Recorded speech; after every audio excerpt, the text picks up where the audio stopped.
Chapter 3. The Lauriston Garden Mystery. I confess that I was considerably startled by this fresh proof of the practical nature of my companion's theories.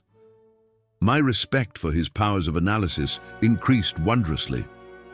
There still remained some lurking suspicion in my mind, however, that the whole thing was a pre-arranged episode intended to dazzle me, though what earthly object he could have in taking me in was past my comprehension. When I looked at him, he had finished reading the note, and his eyes had assumed the vacant, lackluster expression which showed mental abstraction. "How in the world did you deduce that?" I asked. "Deduce what?" said he, petulantly. "Why, that he was a retired sergeant of Marines." "I have no time for trifles," he answered brusquely. Then with a smile, "Excuse my rudeness. You broke the thread of my thoughts, but perhaps it is as well. So you actually were not able to see that that man was a sergeant of Marines?" "No, indeed." "It was easier to know it than to explain why I knew it. If you were asked to prove that 2 and 2 made 4, you might find some difficulty, and yet you are quite sure of the fact. Even across the street I could see a great blue anchor tattooed on the back of the fellow's hand. That smacked of the sea. He had a military carriage, however, and regulation side whiskers. There we have the Marine. He was a man with some amount of self-importance and a certain air of command. You must have observed the way in which he held his head and swung his cane. A steady, respectable, middle-aged man, too, on the face of him. All facts which led me to believe that he had been a sergeant. "Wonderful!" I ejaculated. "Commonplace," said Holmes, though I thought from his expression that he was pleased at my evident surprise and admiration. "I said just now that there were no criminals. It appears that I am wrong. Look at this."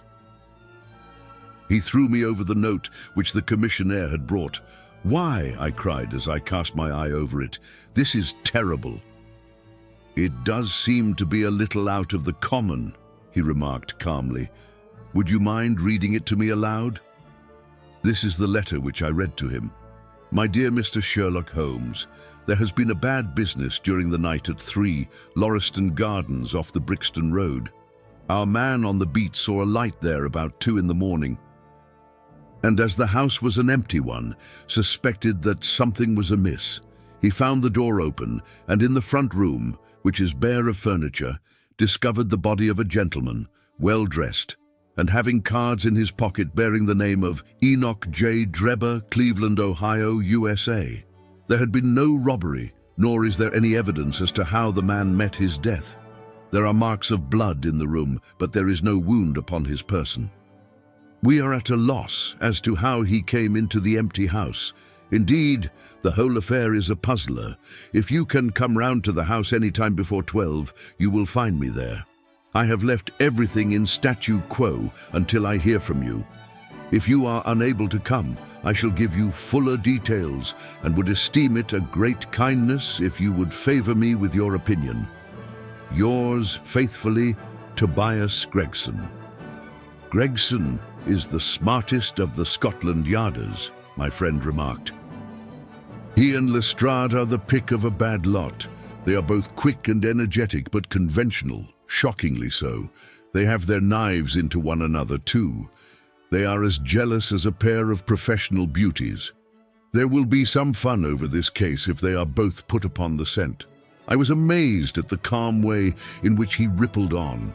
"Surely there is not a moment to be lost," I cried. "Shall I go and order you a cab?" "I'm not sure about whether I shall go.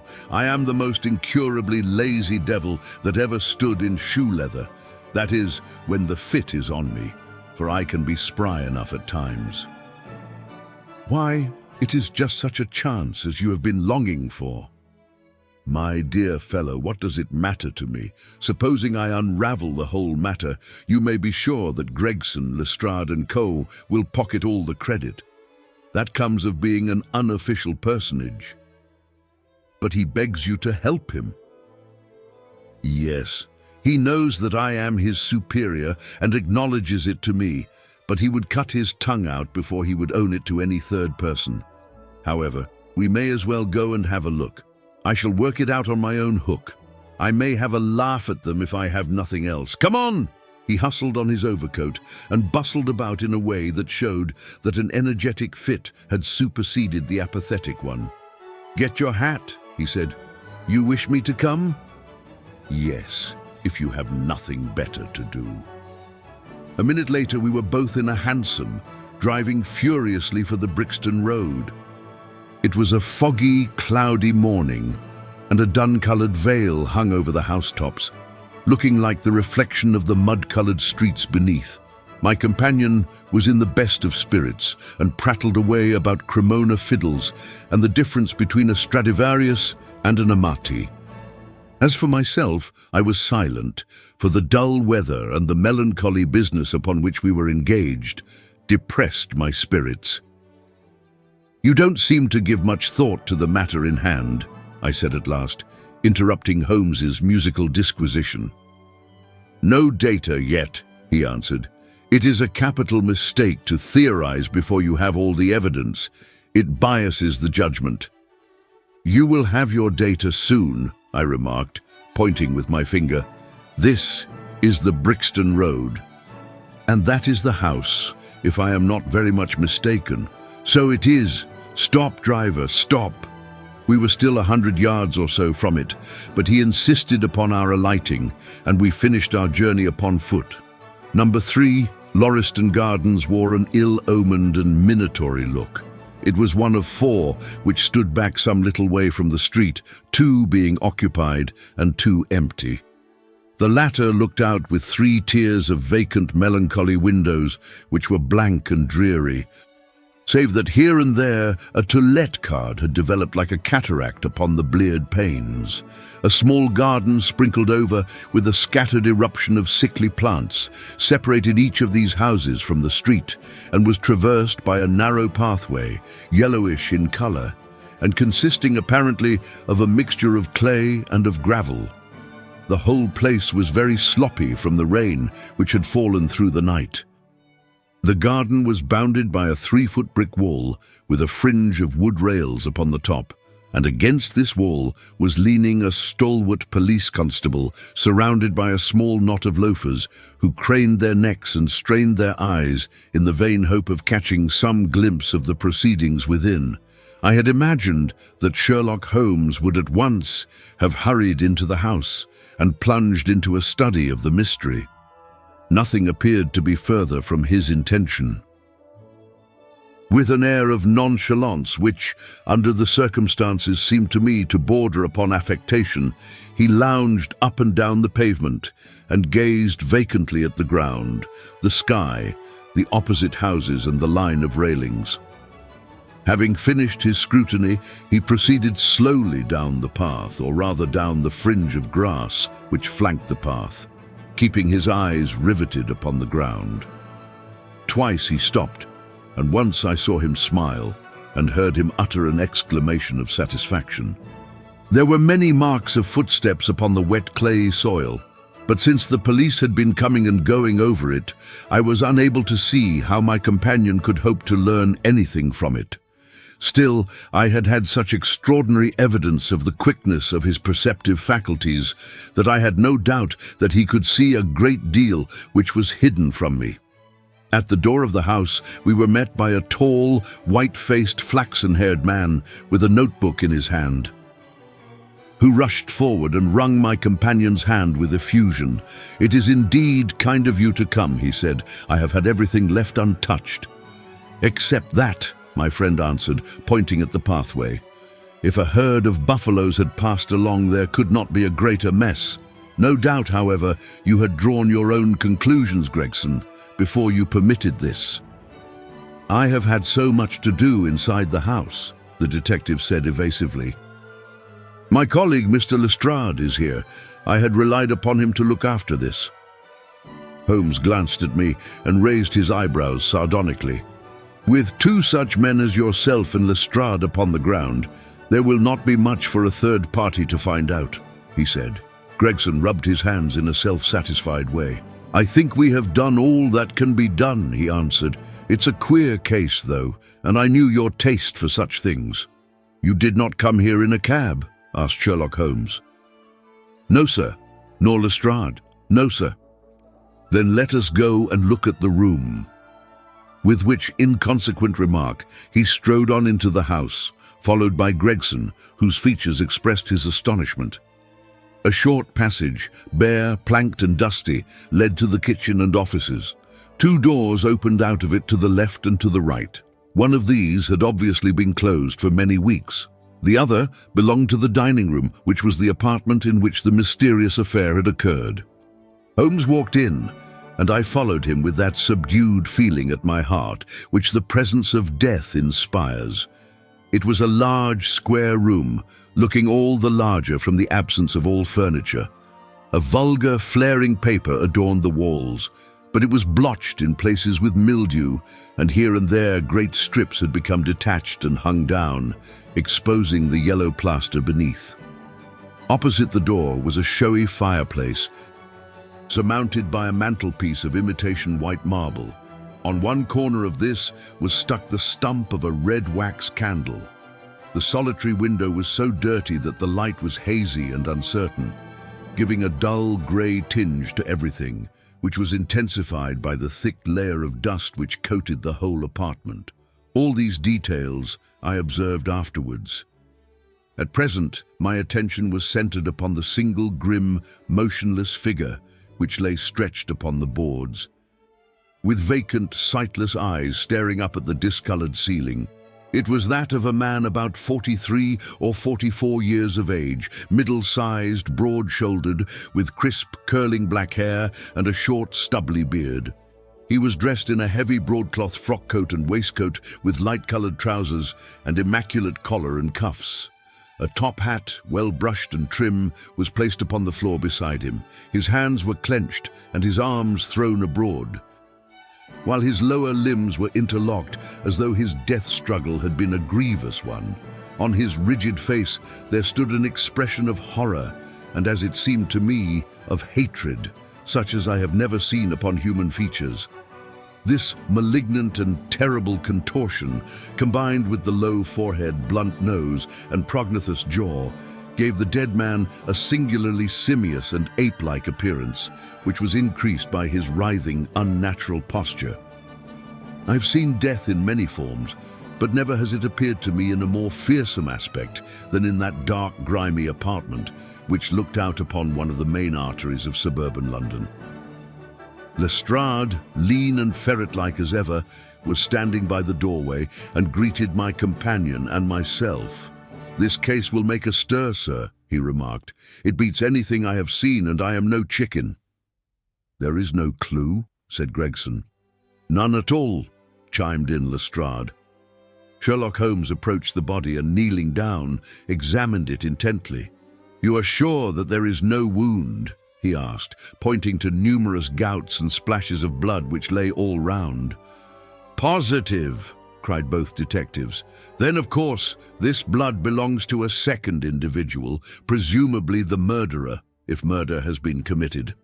It reminds me of the circumstances attendant on the death of Van Jansen in Utrecht in the year 34. Do you remember the case, Gregson?"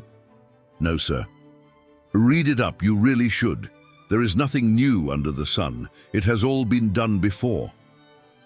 As he spoke, his nimble fingers were flying here, there, and everywhere, feeling, pressing, unbuttoning, examining, while his eyes wore the same faraway expression which I have already remarked upon. So swiftly was the examination made that one would hardly have guessed the minuteness with which it was conducted.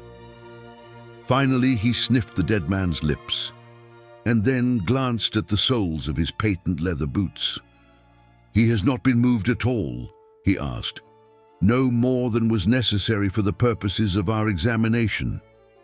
"You can take him to the mortuary now," he said. "There is nothing more to be learned." Gregson had a stretcher and 4 men at hand. At his call, they entered the room, and the stranger was lifted and carried out. As they raised him, a ring tinkled down and rolled across the floor. Lestrade grabbed it up and stared at it with mystified eyes. "There's been a woman here," he cried. "It's a woman's wedding ring." He held it out as he spoke upon the palm of his hand. We all gathered round him and gazed at it. There could be no doubt that that circlet of plain gold had once adorned the finger of a bride. "This complicates matters," said Gregson. "Heaven knows they were complicated enough before." "You're sure it doesn't simplify them?" observed Holmes. "There's nothing to be learned by staring at it. What did you find in his pockets?" "We have it all here," said Gregson, pointing to a litter of objects upon one of the bottom steps of the stairs. "A gold watch, number 97163, by Barraud, of London.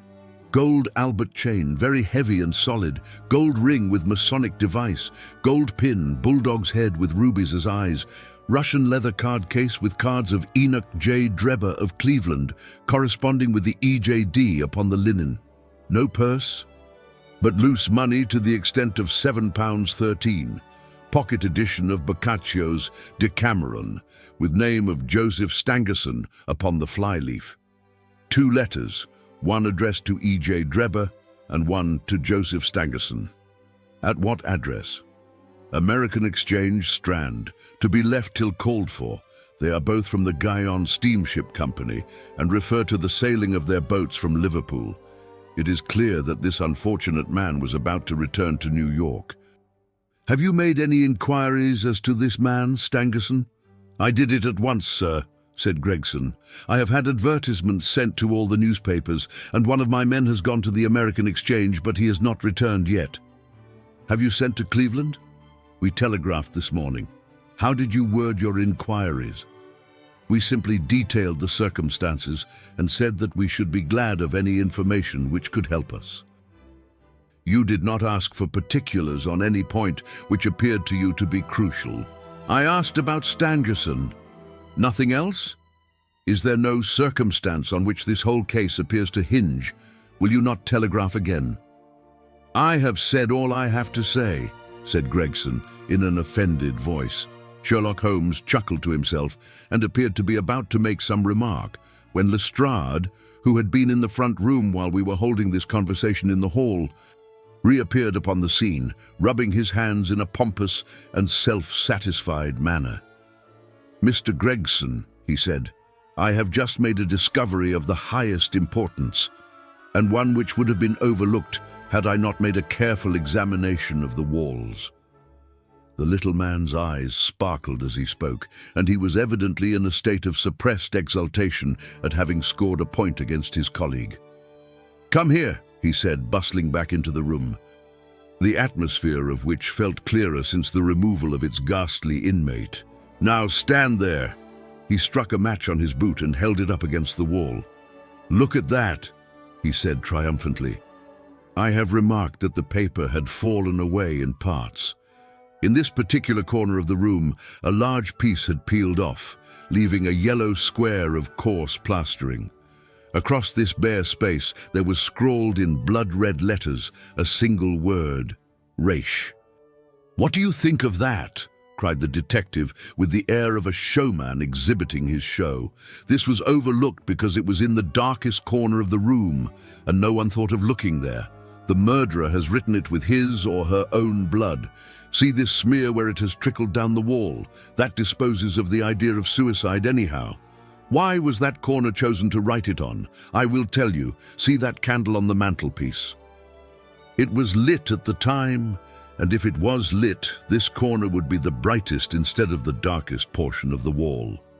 "And what does it mean now that you have found it?" asked Gregson in a depreciatory voice. "Mean? Why? It means that the writer was going to put the female name Rachel, but was disturbed before he or she had time to finish. You mark my words, when this case comes to be cleared up, you will find that a woman named Rachel has something to do with it. It's all very well for you to laugh, Mr. Sherlock Holmes. You may be very smart and clever, but the old hound is the best when all is said and done." "I really beg your pardon," said my companion, who had ruffled the little man's temper by bursting into an explosion of laughter.